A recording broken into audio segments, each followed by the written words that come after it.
This next story is one I really don't like having to report. Unfortunate situation again here. 49ers linebacker Aldon Smith arrested Thursday night for hit and run, DUI, and vandalism, according to the police in Santa Clara, California. This is Smith's third arrest for drunken driving. He was suspended for the first 9 games of last season for violating the NFL's personal conduct and substance abuse policy. Stephen A., it's becoming a pattern. Your reaction? What do y'all want me to say? I mean, I'm so sad for this brother. It's terrible. And what I'm about to say, I'm not proud of. He obviously needs help. He needs to be in rehab. But with all due respect, not before he spent some time in prison. This is his 3rd DUI arrest.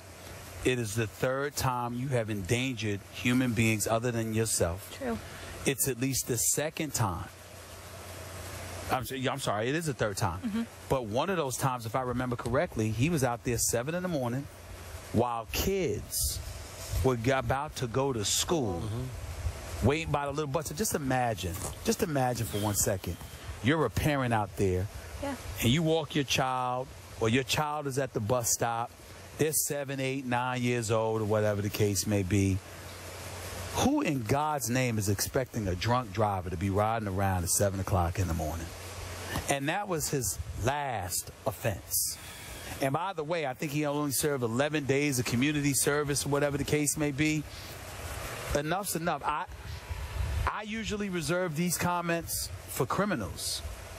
I would never say that about somebody who has a problem, which clearly he has. He has a problem with alcohol.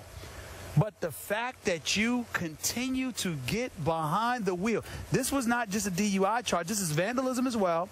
There's a hit and run charge that took place. This brother got to go to jail, man. He does. I hate to say this.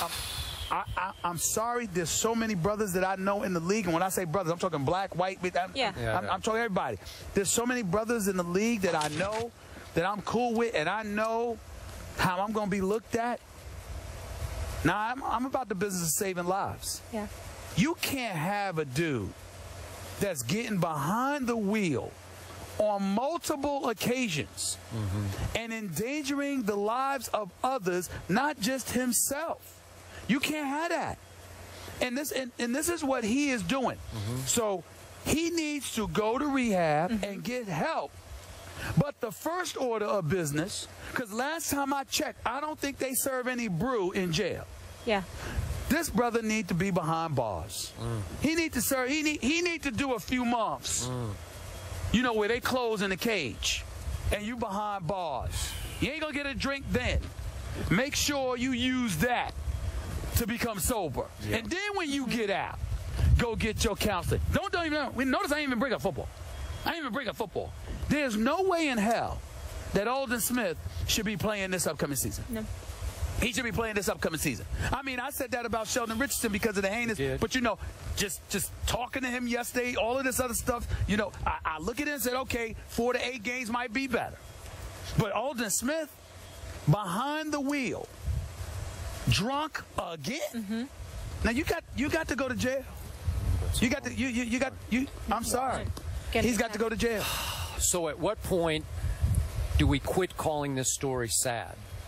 Because I keep hearing, oh, it's so sad, and I get that, but at some point, it's a good point, Skip. It's just sorry and bad. I think it's sad if someone has a problem, that they have a problem, if they're suffering from alcoholism. I think it's sad. Okay, but at some point, he needs to be held accountable, as you started to do there. I'm so with you on this, because this brother at one point was considered maybe the best pass rusher in pro football.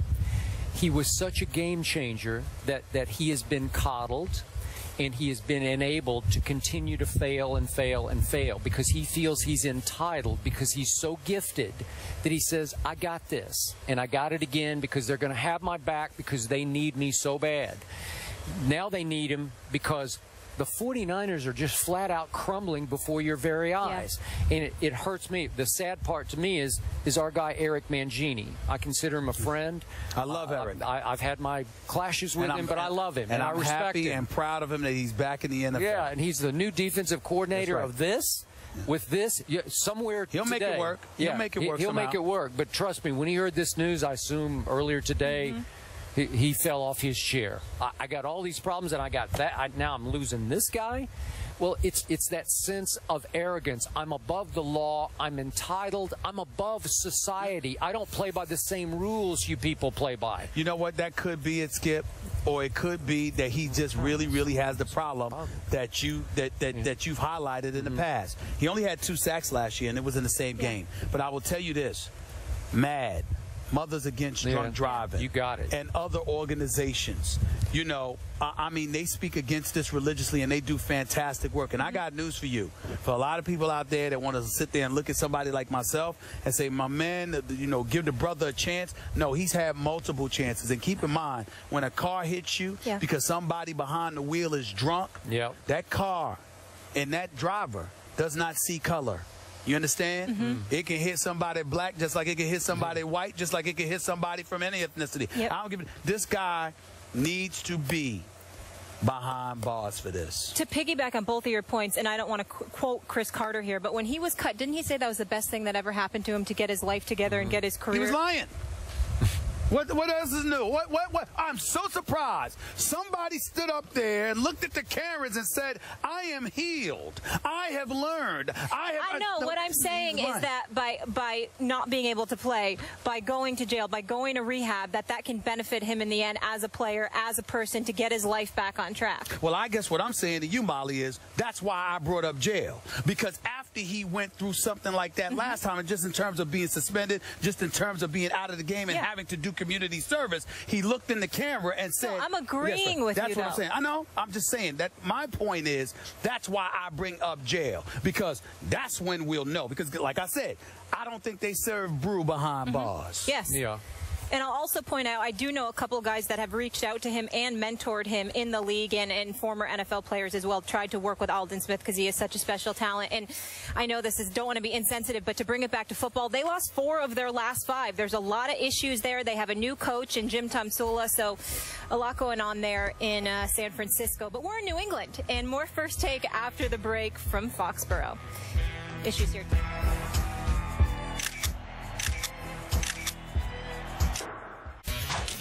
Just a year older, just a year smarter, and not a rookie anymore. So, I've kind of gone through, the ringer in a year and got to see everything. And now it's just, like I said, just coming out here and getting better. It's not as much pressure, it's not as much hype. It's just another guy on the team, and now I can just come out and play and do my game and really get to learn, because that's what I needed to do. I just needed to learn, be patient with this, and the thing that I'm kind of struggling with now a little bit is just don't be too hard on myself. There's going to be some aches and bumps here, but when we go in the afternoon, we're learning a lot from what's happening on the field, which is a great thing. Football right now is my life, and football is what I'm doing and focusing on, 95% of the time. So, there is a little bit of a life out of here whenever we get out from 8 to 10 or whatever it is, but off field is off field, and for right now, football is my life, and I'm trying to make the most of it. All right, before we react to Johnny here, Stephen A., let's just clarify our Cris Carter conversation there quickly. Well, I thought you were talking about Aldon Smith telling Cris Carter. No. That I didn't know you were talking about Cris Carter. That's that once he got cut, he got his act together, his football career back. So like you guys were saying, hopefully that should be the case. When I said he lied, I was talking about Aldon Smith, not Cris Carter. Yes. Okay, we're all good. How about Johnny? Listen, again, last time I saw Johnny was during the NBA Finals, Skip. I like where his head is at. There's a commitment to excellence. He was embarrassed by his performance last year, and he's highly competitive, and he wants to be there. He wants to be there for himself. He wants to be there for his teammates, and that's the beauty of professional sports, even to a greater degree than college. There are grown men that you're playing with. They're getting paid. This is their livelihood. They got families to take care of, families to feed, mortgages to pay. And when you let yourself down, in the process, you let them down. And I think that hit home with Johnny more so than at any time in his life. And I think he's going to be ready. I mean, if he's not good enough, he's not good enough. Yep. But it won't be for a lack of effort or a lack of commitment. Obviously, Johnny got help in the offseason. And God bless him. God bless him I for hope that. it takes. I hope it holds. I hope it continues. But he is being a model citizen. He's finally doing it the right way. This is my personal wish for Johnny. I hope this expedites somebody trading for him before the regular season starts so that he can get a fresh start with a better organization than the Cleveland Browns. That's my wish for him. Well, it's going to be interesting to see what he does, because if he's able to succeed on any level in Cleveland, that's going to speak volumes for him down the road elsewhere, because we know that Cleveland is a relatively dysfunctional situation. You know, with the management and with Mike Pettin, even though he can coach, it's just a dysfunctional situation in terms of player communication.